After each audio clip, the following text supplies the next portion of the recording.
tayo po yung mukhang tumigit at magbigay ng isang panalangin para sa ating Panginoon. Panginoon, ngayong umagang ito, kami ay nagpupuri, nagpapasalamat, dinadakila namin ang aming amang nasa langit.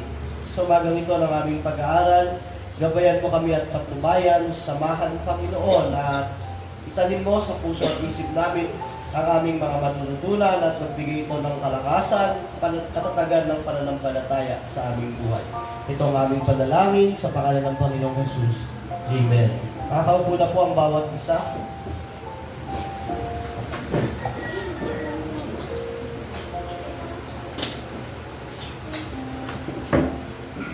Tayo po ay nagpapatuloy sa pag-aaral ng ating Northern Baptist Confession of Faith o yung ating pinaniniwalaan sa iglesia ito. So, nasa chapter 8 na tayo. Ang title ng chapter 8, tungkol kay Kristo ang tagapamagitan. Pero bago po tayo tumuloy doon, tayo ay mag-review muna sa mga napag-aaralan na natin. Sa chapter 1, ang unang bahagi ng Confession of Faith, yung chapter 1, yung tungkol sa banal na kasulatan o the Holy Scripture. So, may dalawang kapahayagan ng Diyos, yung general revelation, yung mga bagay na nakikita sa mundong ito, kahit yung konsensya ng tao ay isang kapahayagan ng Diyos. Sapat ang kapahayagan ng Diyos para ipaalala sa tao na merong Diyos. Diba? Pag nakita mo yung araw, yung buwan, yung bituin, yung bundok, kahit yung tao, alam mo merong lumikha sa Kanya. So, yung general revelation ay sapat para ipaunawa, ipakilala sa taong may Diyos. At sapat din iyon para i-judge ang tao sa condemnation, para hatulan. Bakit? Dahil pinapakilala ng Diyos, pinapaalam niya na may Diyos na dapat siyang sambahin. So, hindi pwedeng ikatwiran ng tao na hindi niya alam na may Diyos dahil sa general revelation, malinaw na may Diyos at sapat yon para siya ay hatulan. Yung pangalawa, yung special revelation, yung Bible, yung salita ng Diyos. At ito ay mula Genesis hanggang Revelation. Dito ay pinahayag kung paano maliligtas ang tao sa pamamagitan ng pananampalataya kay Jesucristo. So yun yung chapter 1, chapter 2, tungkol sa banal na Trinidad. Tungkol sa Diyos at sa banal na Trinidad. So dito napag-aralan natin na ang Diyos ay iisa lamang, subalit pinahayag niya ang kanyang sarili sa tatlong persona, ang Ama, ang Anak, at ang Espiritu Santo. So, iisang Diyos, subalit merong tatlong persona sa iisang Diyos na ito, at ito ay magkakaiba. Iba ang Ama, iba ang Anak, iba ang Espiritu Santo, subalit sila ay iisang Diyos. Sa Trinidad, napag-aralan natin yung mga katangian ng Diyos. Siya ay all-knowing, alam niya lahat, omnipresent, nasa lahat siya ng dako, immutable, hindi siya nagbabago, at iba pa nakahanga-hangang katangian ng Diyos. Sa chapter 3 po, napag-aralan natin yung decree ng Diyos, yung kanyang general decree ay lahat ng mangyayari sa mundong ito ay itinakda ng Diyos. So, hindi ka na-late ngayon, itinakda ng Diyos iyan. Ang tawag dyan, general decree. Yung pagka-elect ni Trump bilang presidente, itinakda ng Diyos yan dahil nangyari iyan sa kanyang general decree. Yung pagkahuli ni Duterte ng ICC, andun siya kayo sa Netherlands, iyan ay kasama sa general decree ng Diyos. Anything na mangyayari, itinakda ng Diyos iyan. So, ang isa sa malaking problema ng tao, ine-exegete niya yung decree ng Diyos. Mali po yun. Kahit anong pag-unawa natin, hindi natin kayang unawain ang pagtatakda ng Diyos. Ang mali ng tao, gusto niyang unawain ano yung mga itinakda ng Diyos, pero hindi natin kaya iyon at wag natin gawin dahil magsasakit lang yung ulo natin at madidisappoint tayo. Ang gawin lang natin, lumakad ng may pananampalataya at lahat ng mga nangyayari, dinikoy ng Diyos yan. Ang tawag doon, general decree. Yung mga tao na maliligtas, iyon ang personal decree. Nagsimula ito sa paghirang niya bago palikhain ang mundo, yung tinatawag natin na doctrine of election na before eternity past, meron ng hinirang ang Ama at binigay kay Kristo para maging mga tao niya. So, ang pagtatakda ng Diyos sa 3. Pagkatapos, sa history, sa chapter 4, yung paglikha tungkol sa creation. So, sa creation, makikita natin diyan na kung kailan nagsimula ang existence. Mula eternity past, walang oras ang eternity past, walang history. Nung nagsimula ang creation, pumasok na yung time, space, oras. Napag-aralan natin dyan, sino ang lumikha? Ang Diyos. Ano ang layunin ng paglikha? Sa pamapara sa kanyang kadakilaan at kaluwalhatian. Ano ang duration? Gaano kahaba katagal ang paglikha? Literal 6 days. Pagkatapos, nagpahinga ang Diyos. At napag-aralan natin sa creation, na pinakamataas na nilikha ng Diyos ay ang tao. Bakit? Ito ay gawa sa kanyang imahe, image of God o imago Dei.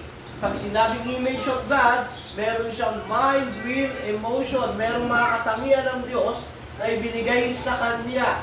Yung mga napapasang katangian, halimbawa yung love, mercy, yun yung mga naipasa ng Diyos sa tao. So, ang apex o pinakamataas na creation ng Diyos ay ang tao. So, sa napag-aralan din natin dyan yung 4 na estado ng tao. So, bago magkasala ang tao, siya ay walang kasalanan, siya ay perfect. Pero pwedeng magbago. Si Adan ay holy, perfect in holiness, perfect in creation kasi nakakapasalamuhan niya ang Diyos ng face to face. Diba? Sa Genesis, nabasa natin na nakakausap niya ang Diyos ng direkta. So, ang holiness ng unang tao ay perfect, pero mutable, pwedeng magbago. So, yun yung first state ng tao. Ngayon sa second state, nung pumasok ang kasalanan, nagkasala ang unang tao, naipasa ito sa lahat ng generation at siya ay not able to sin. Wala nang kakayahang hindi magkasala. So, yun yung pangalawang estado ng tao. Wala na siyang kakayahang hindi magkasala. Ngayon, yung pangatlo, pag sumampalataya na siya kay Kristo, siya ay may kakayahan ng hindi magkasala at may kakayahang magkasala.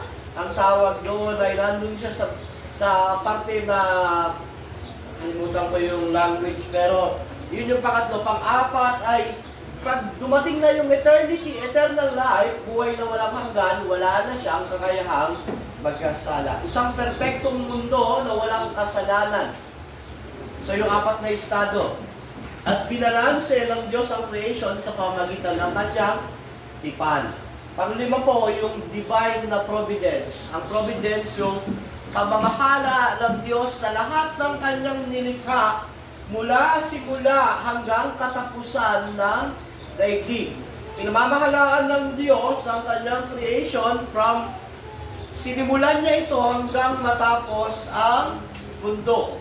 So yung physical universe, pinamamahalaan ng Diyos sa pamamagitan ng kanyang providensya. Yung mga hayop, pinamamahalaan ng Diyos sa pamamagitan ng kanyang providensya. Yung mga nangyayari sa kasaysayan mula kay Adan hanggang sa katapusan ng mundo, hanggang sa darating na mundo ay pinamamahalaan ng Diyos sa pamamagitan ng kanyang providence.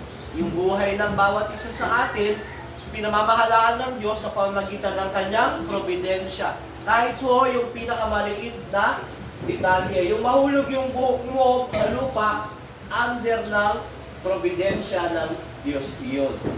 Kaya yung pinakamaliit na detalye, yung mga action ng tao, yung pagkakasala, yung mga gawa, under yun ang providence ng Diyos, pero hindi siya ang author ng kasalanan. So, ang providence ng Diyos, inaalaw niya ang sin para sa ikabubuti. Pero hindi siya ang author nun. Meron tayong tinatawag na first cause, ang Diyos. Ang second cause, yung tao, pero hindi pinwersa, hindi inutusan, hindi pinilit ng Diyos ang tao magkasala. Kundi yung tao mula sa kanyang pagiging makasalanang likas, nagagawa niya ang pagkakasala. Pero lahat yun, under ng providence ng Diyos, para sa ikabubuti ng mga hinirang ng Diyos. So, example yan, si Joseph. Inalaw ng Diyos na ibenta ng mga kapatid niya para proteksyonan ang bansang Israel sa tagutom. Si Kristo, pinadala ng Diyos para mamatay sa krus ng Kalbaryo yung kanyang sariling anak. At yun yung greatest sin na nangyari sa mundo ito, yung ipapatay ang anak ng Diyos na walang kasalanan. Dinikri ng Diyos, inalaw ng Diyos, pero ang gumawa noon, yung mga taong gustong-gusto talaga nilang ipapatay si Jesus. So, providensya ng Diyos, hindi para binigay niya yung anak niya para mamatay, para patayin ng tao ayon sa kanyang decree, para maligtas tayo sa kasalanan. Pang-anim, yung pagbagsak ng tao sa kasalanan. So, the fall of man, of sin, and the punishment thereof. Pagpasok ng kasalanan. So, sa Bible, pumasok ang sin kay Adam and Eve. Kasi may view na kay Lucifer pa lang, pero wala kasi sa Bible, so hindi natin pwedeng tanggapin bilang doktrina kasi ang tinatanggap natin ng doctrine, yung nasa Bible. So, ang pagpasok ng kasalanan kay Adan at kay Eva nung sila ay nagkasala. At ang kasalanan na to ay na-impute sa lahat ng tao. So, inalaw ng Diyos na maalipin ng kasalanan ng bawat tao at nang sa ganon, sa pangalawang Adan, ipakita niya ang kanyang biyaya na maligtas ang mga sasampalataya. So, dapat yung isang magandang tanong dyan, bakit lahat dapat maligtas? Kasi yun, hindi naman lahat ay anak ng Diyos. Ang nagiging anak lang ng Diyos, yung sumasampalataya kay Kristo. Pero lahat, anak ni Adan dahil sila ay galing kay Adan. So, sa buhay natin, makikita mo realidad ng kasalanan kahit born again ka na. Di ba? Yung doctrine ng total depravity.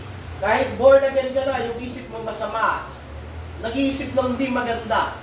Kasi nga, may mga natirang kasalanan, reality of sin. Lalo na yung mga walang tao kay Kristo. O yung mga tao na wala pa kay Kristo. Punong-puno sila ng pride na, hindi ako makasalanan. Mas masama yung mga iba. Ako, mabuti ako. Pero, ang reality, lahat makasalanan. So, sa pagbagsak ng tao sa kasalanan, pumasok ang kasalanan sa lahat, pero dahil doon, may pakita ng Diyos ang kanyang biyaya sa pamamagitan ng ikalawang Adan. Chapter 7, tungkol sa covenant. Napakaganda ng confession dahil pinapakita niya kung paano nabubuo lahat yung magandang plano ng Diyos. So sa covenant, may dalawang covenant. Covenant of works, covenant of grace. Covenant of works, sa history po ito, covenant of works, yung tipan ng Diyos kay Adan na nagpakababa ang Diyos na abutin yung nilikha. Grace na iyon, yung covenant of works na creation ka lang, tapos makikipagtipan pa ang Diyos sa iyo. Ang tipan na iyon ay kung matutupad niya, ipopromote siya sa eternal life. Pero alam natin, hindi niya natupad dahil doon pumasok ang kamatayan. Sabi ng Roma 6:23, ang kabayaran ng kasalanan ay kamatayan. Covenant of works yun. Dahil kaya Adan, nabiguyok siya sa covenant of works, lahat ng tao na alipin ng kasalanan. Ngayon, sa Genesis 3:15, ipinramis yung covenant of grace na merong isang binilang babae na wawasak sa ulo ng ahas na magiging tagapagligtas nating makasalanan. Pero ang pundasyon ng covenant of grace ay covenant of redemption. From eternity past, sa decree ng Diyos, ando na yung redemption na may plano ang Ama, Anak at Espiritu Santo para tubusin ang mga taong makasalanan. So, pundasyon yun. Kumbaga sa blueprint pa lang, ando na yung covenant of redemption, dumating yung covenant of works para ipakita yung pagiging makasalanan, dumating yung covenant of grace para ipakita yung biyaya ng Diyos sa pamamagitan ng Panginoong Jesucristo. Ngayon ho, tayo ay nasa chapter 8, tungkol sa tagapamagitan ng tipan. Pagkatapos aralin yung covenant, ang susunod na pag-aaral, sino ang namamagitan sa tipan na ito? Walang iba po ang Panginoong Jesucristo. Simulan natin sa pagbasa sa bersikulo ng John 3:16 to 17. John chapter 3, 16, 17. Alam ko naman, kabisado nyo na yung versikulo na ito at nakatalim na sa puso at isip nyo.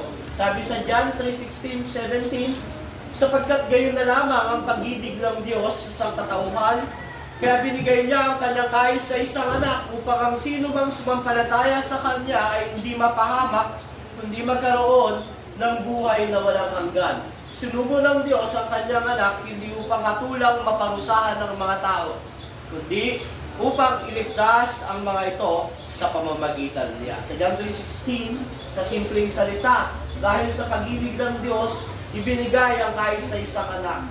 Ang sino mang sumampalataya, maliligtas. Sinugo niya ito upang hindi mahatulang maparusahan ng tao, kundi upang iligtas sila. At ito ay si Kristo ay pinapakilala bilang tagapamagitan sa Diyos at sa tao. At yun ang isa sa ating pinakamahalaga sa confession. Ang tawag ko sa Bible School, pag inaral natin dito, ay Christology, the study of Christ. So sa paragraph 1, sino po ang pwedeng bumasa? So, sa chapter 2, napag-aralan yung Trinity, pero diniwalay yung pagiging mediator ni Kristo sa chapter 8. Christology po ito. Sino po ang pwedeng tumaya para bumasa? Sige po. Hello. Ikinalugod ng Diyos sa kanyang walang hanggang layunin na hiramin at italaga ang Panginoong Hesus na kanyang gustong na anak ayon sa tipang ginawa sa pagitan nilang dalawa. Upang maging tagapamagitan sa Diyos at sa tao, ang propeta, pari at hari, ulo ng tagapagligtas ng Iglesia, ang tagapagmana ng lahat ng mga bagay at hukom ng sanlibutan. Na sa kanya ay binigay mula sa kawalang hanggan ang isang bayan upang maging kanyang binhi at sa pamamagitan niya sa takdang panahon ay kanyang tutubusin, patawagin, pagpapawalang sala, pababalalin at ulwalagin. Ang anak ng... Okay na. Sige, pabalik po sa una. Sabi diyan, ikinalugod ng Diyos sa kanyang walang hanggang layunin. Una, makikita natin sino ang nagtalaga kay Jesus para maging tagapamagitan. Ang Diyos Ama. Di ba? Ikinalugod ng Diyos. Ang Diyos. The author of ordination, ang Diyos Ama. Kailan tinalaga si Kristo para maging tagapamagitan? Yung time of ordination.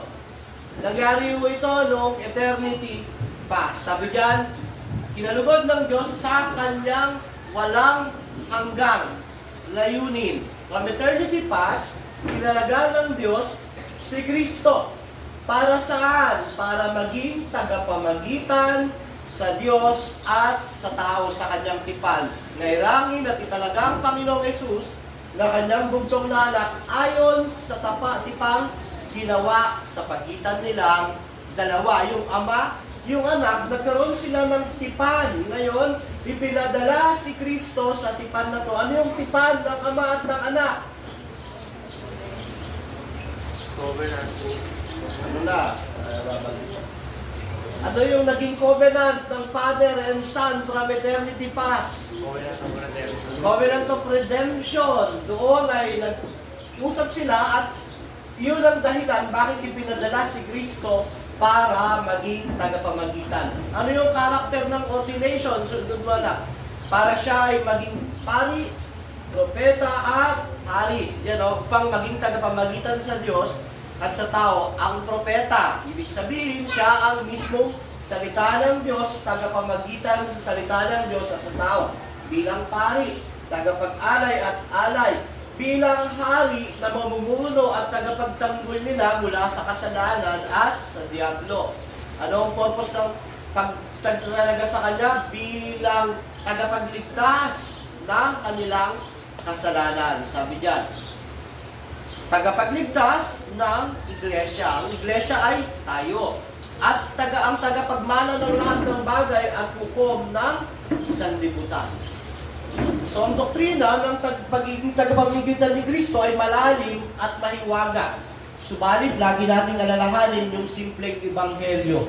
For God so loved the world that He gave His only begotten Son, that whosoever believe in Him shall not perish but have an everlasting life.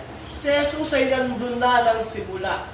Siya ay dumating sa huling panahon para ipakilala ang grace ng Diyos. At nakita natin na siya yung hinirang ng Diyos para maging pari, propeta, pari at hari. Bakit propeta? Siya ang ating guro. Dahil sa mapurol nating utak na naapektuhan ng kasalanan, siya ang kumikilos para ipahayag ang ebanghelyo, ang mabuting balita. Na sa Gawa 3:22, pinahayag na siya ay propeta na higit kay Moises. Paano magiging pari? Bilang pari, siya yung tagapamagitan, tagapag-alay at mismong alay, at siya ang pag-asa na bawat isa sa atin. Dahil wala akong pwedeng mamagitan sa Diyos at tao, kundi ang isang tunay na Diyos at tunay na tao. Sabi yan ng Hebreo 5:5-6. Si Kristo bilang hari, bilang tagapagtanggol at tagapamuno ng kanyang iglesia. Kaya kung ikaw ay na kay Kristo, si Kristo ay propeta mo. Yung salita niya mismo, yung Bible, yun ang nagiging gabay mo. Siya ay pari mo, siya ang tagapag-alay mo hanggang ngayon, andun siya sa trono ng Diyos, namamagitan, sabi ng Hebreo, at siya rin yung inalay para sa iyo. At siya ang hari mo, tagapagtanggol, at siya ang dapat mong sundin. So ang hari yun, sinusunod, hindi inuutusan. Hindi natin bina-blackmail ang hari na pag naglingkod ako, bibigyan mo ako neto. Ikiniglaim ko na ito, dinideclare ko, hindi ko gano'n ang hari. Pag tayo nag-request sa hari, buong pakumbaba, buong pagpapakababa, na kung kalooban niya. So dito, si Chris, yung opisina na ito, Prophet Priest King, binigay kay Christ bilang source ng wisdom and knowledge, yung Bible. Savior mula sa kamatayan at paghukom. Siya ang ulo ng iglesia, Diyos ng mga bansa, at tagapagmana ng lahat ng mga bagay. Yun yung sa uli. Ang tagapagmana ng lahat ng bagay, hukom ng sanlibutan. Siya ang regalo sa bawat Kristiyano. Di ba? So, chapter 2, paragraph 2 po. Sino pwedeng bumasa?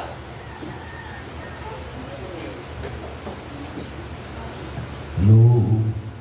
Ako tayong nahiya.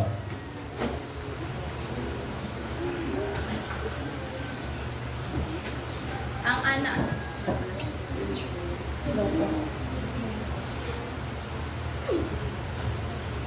Ang anak.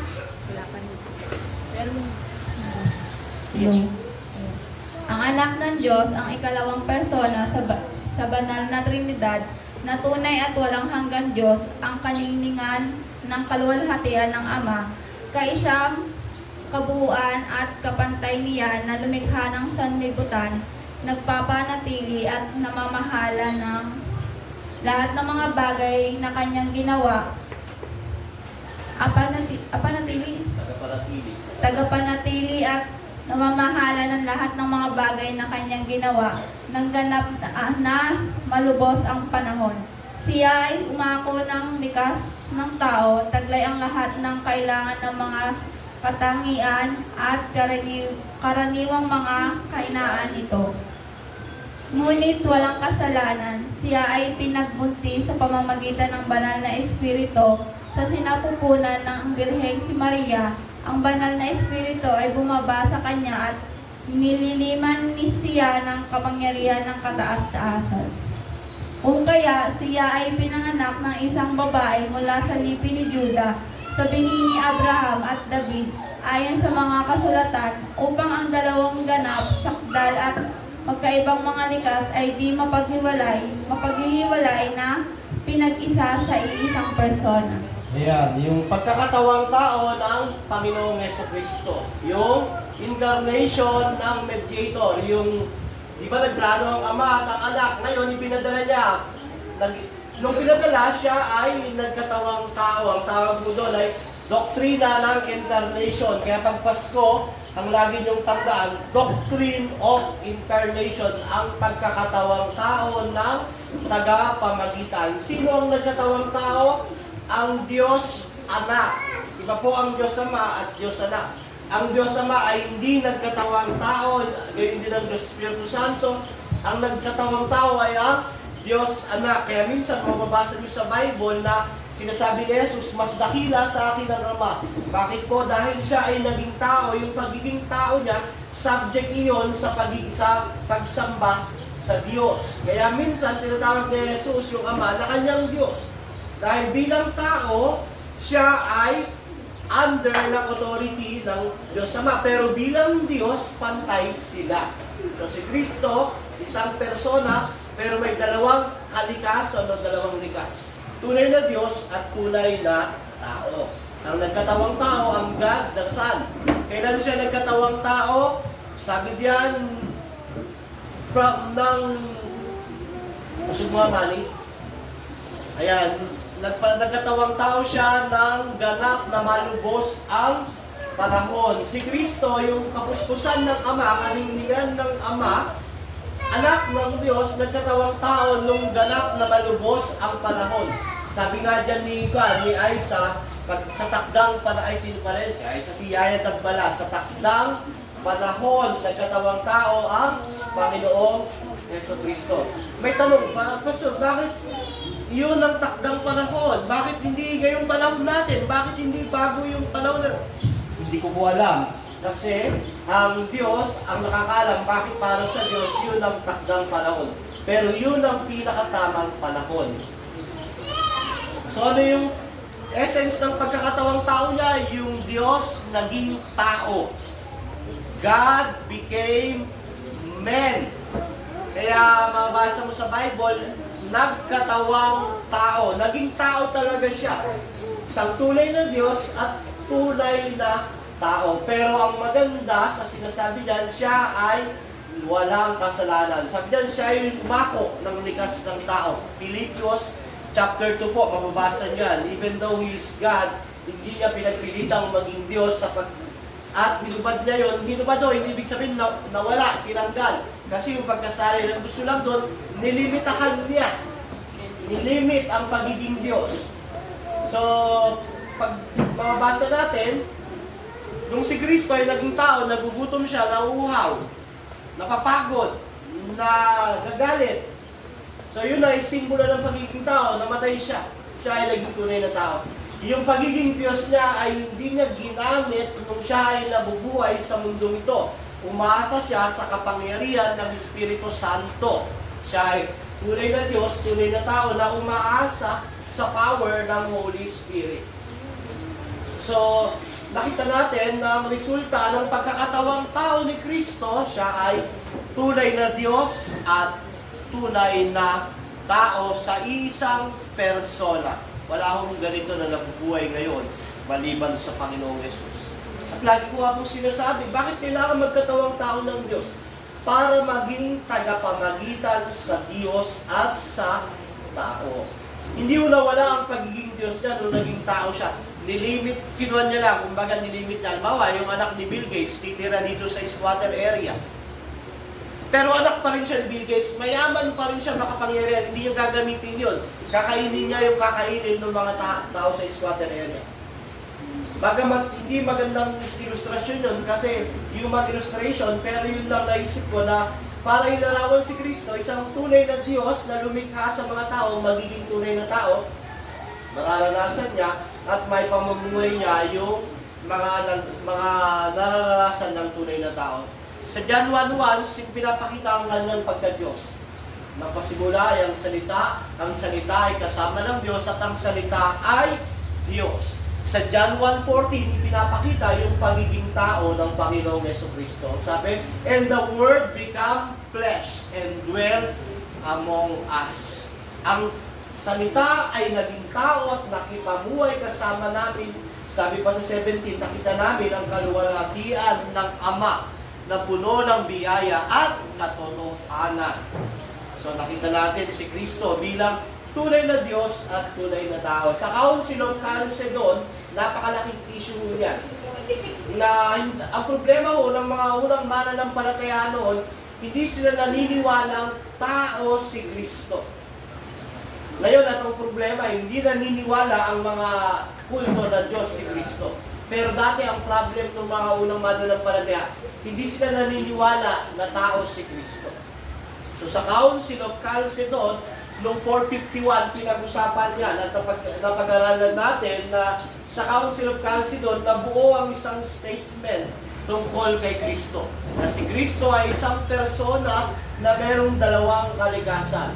At ang kalikasan na ito, hindi nagko-confuse, hindi nagko-convert, hindi nagkakagulo, no conversion, no composition, no confusion, no division.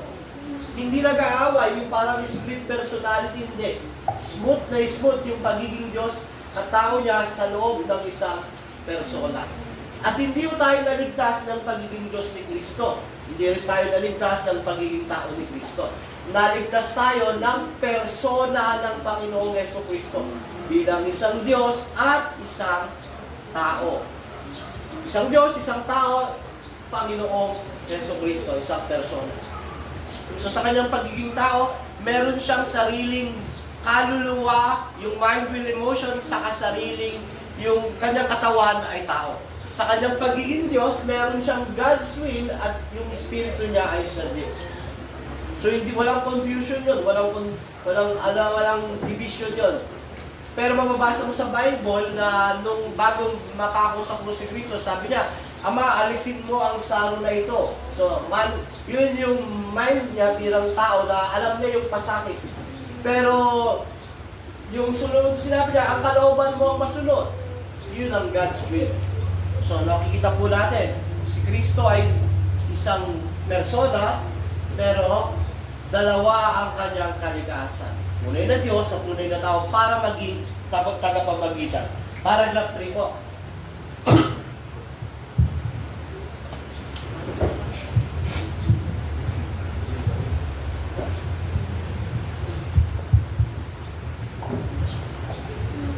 Ang Panginoong Jesus na ang likas na ng pagkatao ay pinag-isa sa likas na pagka-Diyos sa persona ng anak. Ay binukod at pinahira ng banal na espiritu na labis-labis na sa kanya ang lubos na mga kayamanan at karunungan at kaalaman. Na sa kanya ay kinalugod ng Ama na lahat ng kapuspusan ay manirahan sa layunin siya. Na banal, walang sala, walang dungis at puspos ng biyaya at katotohanan ay maging ganap na nasasangkapan, tumupad ng katungkulan na tagapamagitan at tagapanagot na ang katungkulang iyaon ay hindi niya inako sa kanyang sarili, bagkus ay tinawag siya roon ng kanyang Ama, na inilagay din sa kanyang kamay ang lahat ng kapangyarihan at kahatulan at inatasan siyang gamitin ang mga ito. So nabasa natin sa chapter 3 naman, ang Panginoong Jesus na isang tunay na tao, pinag-isa ng likas ng pagka-Diyos sa persona ng anak, ang Panginoong Jesus, ay ibinukod at pinahiran ng banal na Espiritu Santo. So, ang qualification para maging tagapamagitan si Kristo, yung anointing ng banal na Espiritu Santo. So, ang anointed lang po, anointed one ng Holy Spirit ay ang Panginoong Jesucristo. So, tayo, may yung kapuspusan ng banal na Espiritu, anointing, pag na-born again ka, nasa iyo yun. The more na lumalalim ka, the more na nararanasan mo yung kapuspusan ng banal na Espiritu Santo. Pero, iba ang kay Jesucristo. Siya ang anointed one bilang mediator. Tayo po, hindi tayo magiging mediator, hindi tayo pwedeng maging anointed one. May mga pastor, sabi nila, anointed daw sila. Double portion pa yung anointing nila. Nakakaloko. Pero si Kristo po, ang nag-iisang anointed one na mediator ng banal na Espiritu Santo. At sino ang nagtalaga sa Kanya? Sino ang nagputos sa Kanya? Hindi po niya ipinilit ang Kanyang sarili, hindi niya pinresenta. Siya ay kinumisyon ng Ama. So si Kristo bilang tao, ang umasa siya sa anointing ng Holy Spirit. Nung tuksoin siya, hindi siya gumamit ng kanyang divine powers para hindi matukso. Ang ginamit niya, yung pagsandig sa Espiritu Santo. Nung siya ay pinako sa krus, naranasan niya lahat ng hirap at dusa, hindi niya ginamit ang power niya bilang Diyos para maibsan ang sakit, kundi tiniis niya bilang tao at umasa siya sa kapangyarihan ng banal na Espiritu Santo. So, ang tagapagligtas natin ay totoong tao, hindi siya nandaya gumamit ng kanyang pagka-Diyos para maligtas tayo. Naranasan niya lahat ng naranasan natin. Kasi sabi nung iba, madali lang naman kay Kristo yung mag-40 days fasting kasi Diyos siya. Hindi ho niya ginamit ang pagka-Diyos niya para mandaya na makalusot sa mga paghihirap. Dinanas niya lahat ang hirap bilang isang tao na nasa kapangyarihan ng banal na Espiritu Santo. So tayo ho, hindi natin pwedeng sabihin na hindi natin mapagtatagumpayan yung tukso, yung mga problema, yung mga kahirapan sa pagiging Kristiyano. Kaya ho natin dahil sa kapangyarihan ng Espiritu Santo. So, si Kristo ay inilagay ng Ama bilang tagapamagitan natin. Chapter 4, paragraph 4 pala. Ang patungkulong ito ay kusang loob na isinagawa ng Panginoong Hesus, na upang matupad niya ito, siya ay nagpailalim sa kautusan. At ganap na tinupad ito at dinanas ang kaparusahang karapat-dapat sa atin, na atin sanang pinasan at pinagdusahan. Dahil siya ay ginawang kasalanan at sumpa para sa atin. Tiniis niya ang pinakamalubhang kalungkutan sa kanyang kaluluwa at pinakamasakit na mga pagdurusa sa kanyang katawan. Pinako sa krus at namatay at natili sa kalagayan ng mga patay. Ngunit hindi dumanas ng pagkabulok. Sa ikatlong araw, siya ay bumangon mula sa mga patay sa kanya ring katawan kung saan siya nagdusa. At sa naturang katawan, siya ay umakyat sa langit.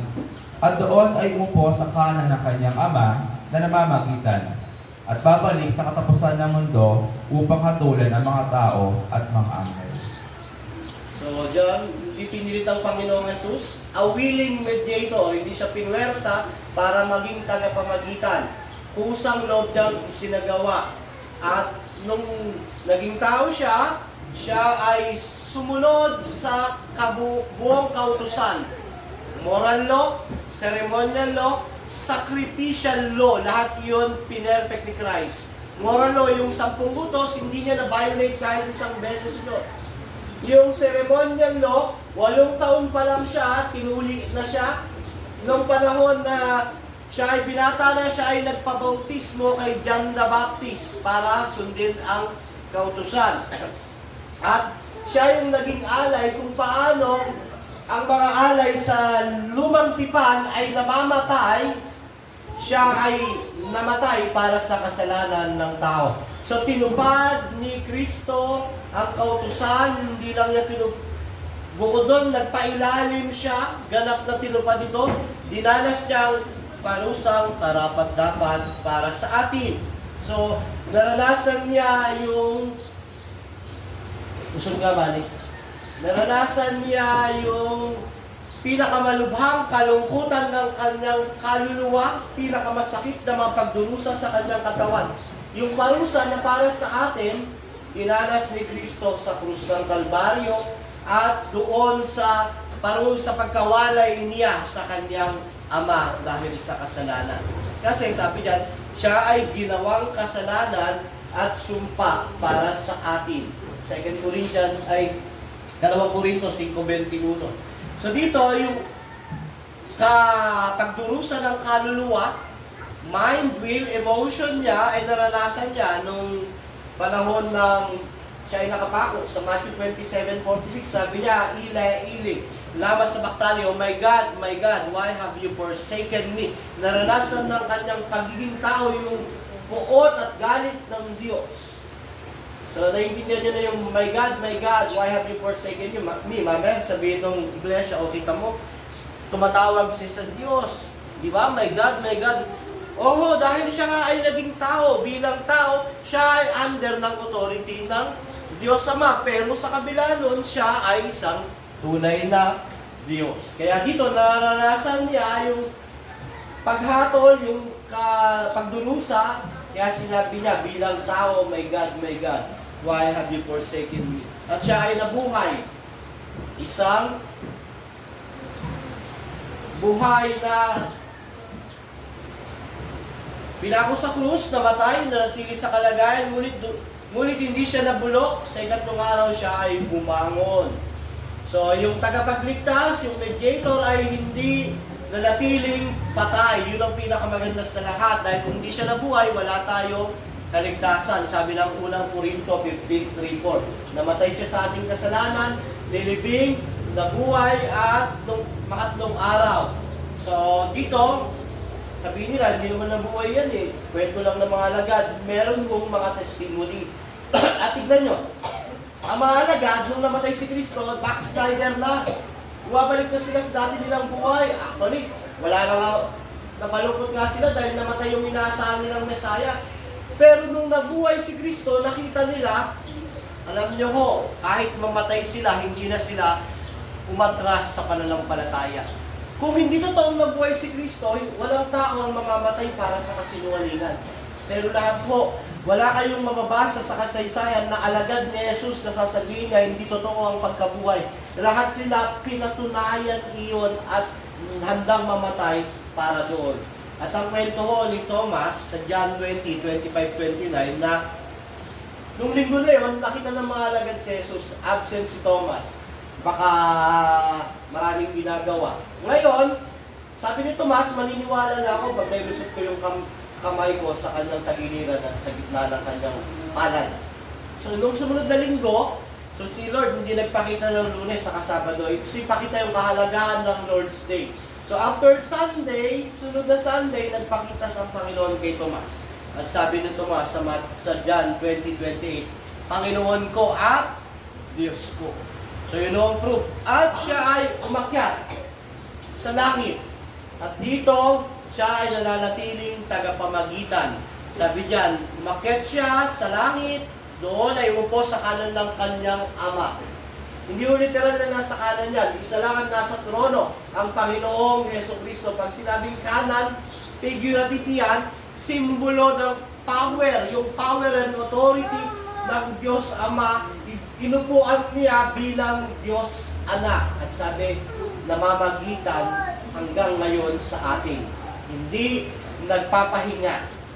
At babalik sa katapusan ng mundo upang hatulan ang mga tao at ang mga anghel. Sa huling panahon, babalik. So, return of the King, yan ay yung pinaka-inaantay ng mga mananampalataya. Hindi yung rapture ang iniintay natin. Ang inaantay natin si Kristo. Hindi yung rapture ang pinaka-glorious day ng Christian. Kasi ngayon, yan ang parang kaisipan ng Kristiyano. Ang sinasamba nila yung rapture. Hindi yung si Kristo ang inaantay natin. Kasi pagdating niyan, kung tayo mananampalataya, aharap pa rin tayo kay Kristo. So, paragraph 5, malapit na matapos. Ang Panginoong Jesus sa pamamagitan ng kanyang sakdal na pagsunod at paghahandog sa kanyang sarili. Na sa pamamagitan ng walang hanggang Espiritu ay minsan at walang hanggang inialay sa Diyos. Ay ganap na nabigyang kasiyahan ang katarungan ng Diyos. Natamo ang pakikipagkasundo at binili ang isang walang hanggang mana sa kaharian ng langit para sa mga ibinigay sa kanya ng Ama. Ayan, napakaganda. Dahil sa paghahandog ni Jesus ng kanyang sarili, nang minsan at pang walang hanggang niyang inialay sa Diyos, nabigyan ng kasiyahan ang katarungan ng Diyos. Yung justice ng Diyos ay na fully satisfied. So ganun mo mga kapatid, yung tinatawag natin na propitiation o pagpapahupa sa poot ng Diyos, expiation, pagbabayad sa kasalanan, sa pangailangan ng katarungan ay napunuan lahat ni Jesu Kristo. Kaya pag ang tao na kay Kristo, ang galit at puot ng Diyos sa kasalanan ay humupa na dahil sa handog at alay ng Panginoong Jesu Kristo. Paragraph 6.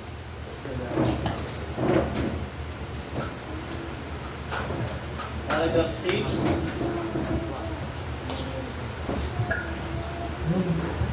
Pagapan ang kabayaran halaga ng katubusan ay hindi aktwal na binayaran ni Kristo. hanggang matapos ang kanyang pagkakatawang tao. Ngunit ang halaga, bisa at pakinabang nito ay pinaalam sa mga hinirang sa lahat ng panahon. Sunod-sunod mula panahon na lamin ng sanlibutan, nakapagdaog at sa pamamagitan ng mga pangako, mga simbolo at mga sakripisyo kung saan siya ay nahayag. Ang mga pangako, mga simbolo at mga sakripisyo kung saan siya ay nahayag. At ipinabatid na siya ang binhi ng babae na dudulot sa ulo ng ahas. At ang kaldero pinaslang buhat panagpatag ang sanlibutan. Yaman ganon pa rin siya kahapon at ngayon at magpakailanman. So nagsimula ang pangako ng Covenant of Grace sa Genesis 3:15. Sa binhi ng babae na dudurog sa ulo ng ahas. Sa bagong tipan, napako sa krus ni Kristo. Tayo ay nabubuhay sa panahon ngayon. Ang epekto ng kamatayan ni Kristo ay hindi lang nung panahon nila, kahit sa lumang tipan, andun na yung epekto ng krus ni Kristo sa pamamagitan ng simbolo at mga sakripisyo. Kaya sa lumang tipan, every time na nag-aalay sila ng hayop para sa kasalanan, ipinapakilala noon yung darating na tagapagligtas. So sila ay naliligtas sa pamamagitan ng simbolo na ang sinisimbolo ay ang krus ng Kalbaryo. Kaya sa lumang tipan, ang tao naliligtas sa pamamagitan ng krus ni Kristo, tumitingin sila roon. Sa atin, sa bagong tipan, tayo naliligtas sa pamamagitan pa rin ng krus ni Kristo. Tumitingin tayo pabalik. Kaya nga po, sabi diyan, hindi aktual na nangyari nung lumang tipan, pero yung epekto andun na. Sa atin, tapos na yung pangyayari, pero yung epekto andun na. Kasi nga, sabi diyan, hindi siya nagbabago dahil ganun pa man ang Diyos, ang Panginoong Yesus ay siya ang kahapon, ngayon, at magpakailanman. Kung naligtas si Abraham dahil sa krus ni Kristo. Ginamit yung simbolo at yung mga sakripisyo. So, sa Genesis 3:15, ando na yung promise, pero effective na yung promise. Parang ganito ho yan, sa Genesis 3:15, ang hawak nila credit card. Sinwipe nila, nakuha na nila yung benepisyo, pero nagbayad dito sa New Testament. Tayo, may pondo, ang hawak natin, yung pondo na, nagbabayad tayo gamit yung ginawa ni Kristo. So sa kabuuan, lahat nakasentro sa Panginoong Jesucristo, bagong tipan o lumang tipan. So 7. So dalawa na lang po. Si Kristo, sa gawa ng pamamagitan, ay gumawa ayon sa parehong mga likas na ginawa kung ano ang angkop mismo sa bawat likas. Ngunit dahil sa pagkakaisa ng kanyang persona, iyang dapat ipatungkol sa isang likas. Kung minsan sa kasulatan ay pinatungkol sa personang pinangalan ng kabilang likas. Sa So dito, yung likas po, yung kalikasan niya bilang Diyos at tao. So hindi tayo naligtas ng kalikasan ng Diyos, kalikasan ng tao. Naligtas tayo ng persona, ang Panginoong Jesucristo. Hindi mo nag-iiwala yung pagiging Diyos at pagiging tao niya. Siya ay isang persona na merong dalawang likas. Human nature at yung divine nature niya. At ito ay hindi nag-iiwalay. Hindi nagkakagulo. Hindi nagkakaroon ng confusion. So, we are saved by a person, Jesus Christ, not by a nature. So, you know, yung pang-7, pang-8. At last na, ay, tatlo pa pala. Sige, lahat. Sa kanilang lahat, na kung kanino, tinamo ni Kristo ang walang hanggang katubusan, ay tiyak at mabisang inilarapat niya at ipinababatid ang naturang siya'y namamagitan para sa kanila. Pinagkakaisa sila sa kanyang sarili sa pamamagitan ng kanyang Espiritu, ipinapahayag sa kanila sa kanyang salita at sa pamamagitan nito ang hiwaga ng kaligtasan na hinihikayat sila bilang sumampalataya at sumunod, pinamamahalaan ang kanilang mga puso sa pamamagitan ng kanyang salita at espiritu.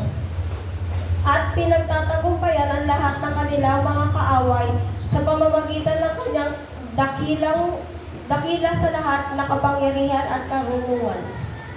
At pinagtatagumpayan ang lahat ng kanilang mga kaaway sa pamamagitan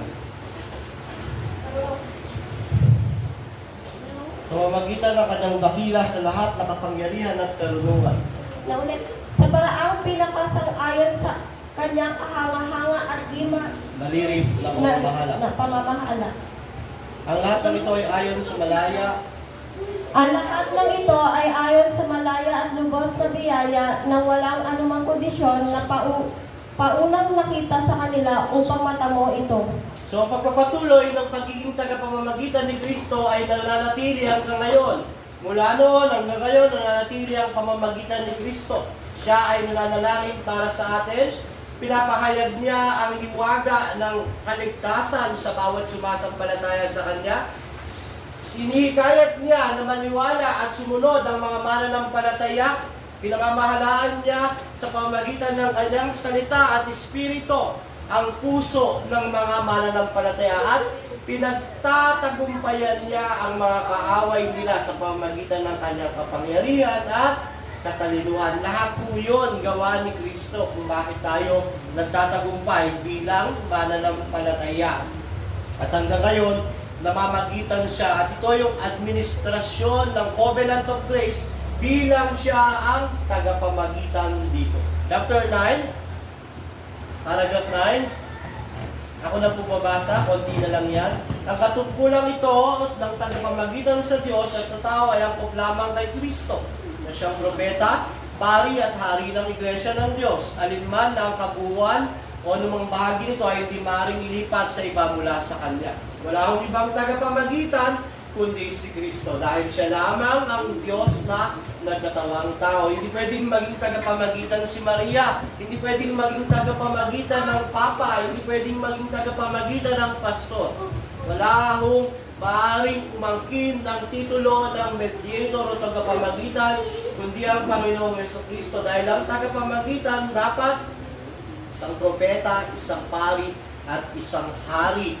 At walang makakagampan nito kundi ang isang Diyos na nagkatawang tao. Sa lumang tipan mo, magkakahiwalay na tao yan. Iba yung pari, iba yung propeta, iba yung hari. Mga tinawag ng Diyos. Pero sa bagong tipan, si Kristo ang Diyos na nagkatawang tao. Pinag-isa niya ang lahat ng opisina yan. Propeta, pari, at hari. So pag may nagsabing sila ang tagapamagitan, si Mary ang tagapamagitan, ang Pope ang tagapamagitan, ang pastor ang tagapamagitan, mali po yun. Si Kristo lamang ang tagapamagitan. Ang huling chapter, ang bilang na ito at kaayusan ng mga katungkulan ay kailangan sapagkat tungkol sa ating kamangmangan, tayo na kailangan ng kanyang pagiging propeta. Tungkol sa ating pagkahiwalay sa Diyos at kakulangan ng pinakamahusay na paglilingkod, kailangan natin ang kanyang katungkulan ng pagiging pari. At upang ipagkasundo tayo at iharap ng katanggap-tanggap sa Diyos at tungkol sa ating paglaban ng lubos, kailangan natin ng isang hari.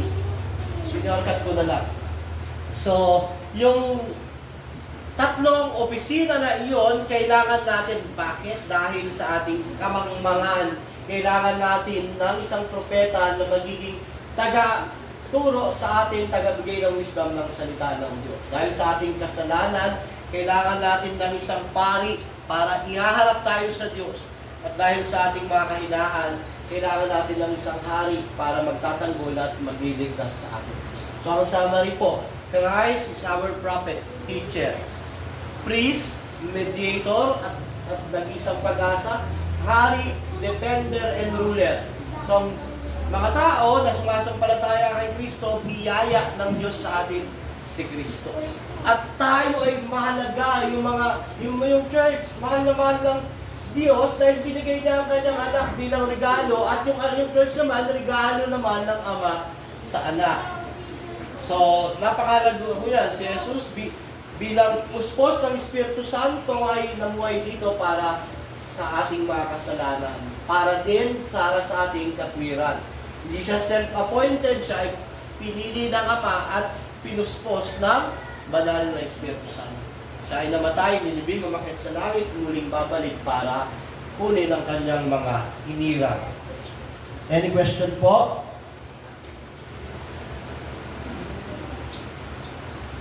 Sige po, any question? May tanong po ba?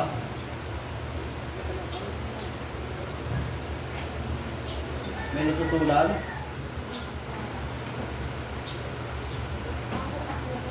Sige po.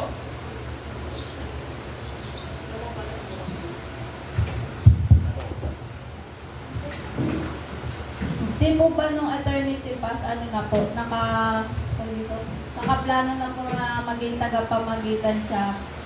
Sa ano po ba? Sa eternal life, magiging tagapamagitan pa rin po ba siya? Sa eternal life, dahil wala na pong kasalanan nung panahon na yan, ang assuming ay siya ay hari. At kaya lang naman natin kailangan ng tagapamagitan dahil tayo ay makasalanan. Dahil naganap na dahil sa eternal life, nandun na tayo sa glorification, wala nang kasalanan, hindi na natin kailangan ng tagapamagitan bilang pari na maghahandog sa kasalanan. Siya ay Diyos natin doon at hari. Kasi ang purpose ng tagapamagitan para sa sin. Kasi, di ba dati kay Adan, ang Diyos, wala pa kasalanan, perfect yung kanila, may yung communication, talagang face to face. Kung pumasok yung kasalanan, dahil sa kasalanan, nahiwalay ang tao sa Diyos. Di ba? Hindi na pwedeng humarap ang tao sa Diyos dahil mamamatay siya sa kabalalan ng Diyos. Ngayon, nagkaroon na ng mga tagapamagitan. Ngayon, dun nga sa eternal life, hindi na tagapamagitan ng purpose. Ang purpose na bilang Diyos at Panginoon natin bilang hari. So, wala na po kasing sin. Kaya, no need for mediator. Any question pa po? Magandang tanong, maganda at lumalawak po ang inyong kaisipan na siyempre, nagmamature, hindi yung ang alam lang, basta ligtas ako, tumanggap ako kay Jesus. Bakit po kailangan tagapagamitan? Kasi nga po, nahiwalay ang tao sa Diyos dahil sa kasalanan. Parang halimbawa, nag-away yung dalawang tao, pupunta sila ng barangay, merong lupong tagapamagitan para maayos. So, ganoon ang ginawa ni Kristo. Yung Diyos, yung tao na makasalanan, yung Diyos naging tao para maging tagapamagitan siya sa dalawang partido, Diyos at tao. Any question pa po? Ano yan? Sa chapter 4 po, ano po, hindi lang po pala siya tagahatod ng mga tao, pati po pala mga anghel. Yes po. Kasi nga, isang Diyos. Tapos, sabi ng Bible, ibinigay ang otoridad kay Kristo para humatol. So, yung mga anghel, i-judge din ng Panginoong Jesucristo. Kasi, may judgment na sa mga angel, kaso hindi pa tapos mangyayari yun sa huling panahon. So, lahat po i-judge ni Christ. Kahit yung mga believer at unbeliever. So, sa believer, yung judgment niya ay kung ano yung ginawa niya sa tawag doon, yung throne, yung tawag ito, glory. Yung mga nagsakripisyo ng talagang matitid para kay Kristo, meron silang hutong ng kaluwalhatian. Yung mga ordinary Christian, meron pa rin naman. Pero yung mga unbeliever naman, judgment nila sa lake of fire. Meron po yung mga angel na nagrebelde sa lake of fire, kasama si Satan. Yung mga hindi nagrebelde, kasama ng mga tao. Mga servant ng Panginoon. Pastor, bale baka po marami po dito po nakakalam kung nasa na po yung mga taong namatay ngayon, yung mga kasalanan at yung mga nanampalataya sa Diyos. So yung mga namatay, halimbawa yung katawan nila napunta sa lupa, di ba? Tapos yung mga sumasampalataya kay Kristo, andun sila sa paraiso kasama ni Kristo.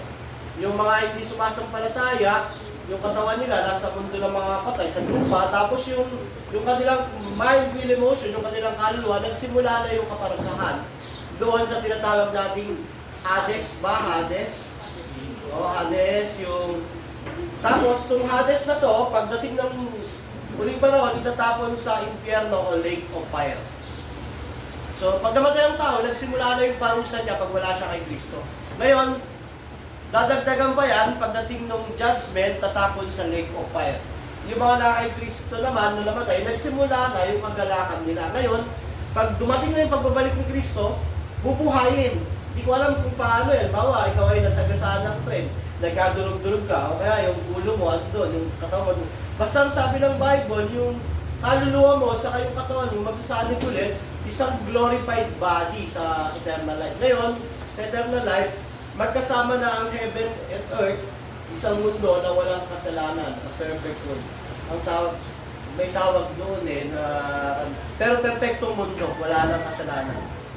So may view na magpapatuloy pa rin kasi yung dating view ng paniniwala ng mga ordinary Christian, wala raw ibang gagawin sa eternal life kundi mag-aawitan, magpapalakpakan. Nakakangalay yun, saka nakakangalan pa nga yung awit. Hindi o, kung anong plano sa kay Adan at Eva, ganun, tutuloy lang pero walang kasalanan. Isang mundo na perpekto. Di ba? Kaya nilikha si Eva at Adan dahil may plano ng Diyos. Hindi yung para umawit at lang sila, kundi ipakita yung kaluwalhatian ng Diyos. Sabi nung ibang view, may magtutuloy ang engineering, architecture, arts, science, pero wala nang kasalanan, wala nang doktor, wala nang mga pulis. Yet, eternal life. Pastor, sasugan ko po yung tungkol dun sa kasi ang idea po ng iba talaga purgatory. Pero bago po yun, sasugan ko muna na yung tinatawag na walang hanggang kaaliman o yung pinagkatapunan ng mga wala nang kaligtasan kay Kristo. Ito po yung mga tumakot kay Kristo, hindi kilala si Kristo at mamuhay talagang makasalanan na mamatay. Sila po ay nandun sa tatlong lugar kung tawagin ay Sheol, Gehenna at yung isa yung Hades.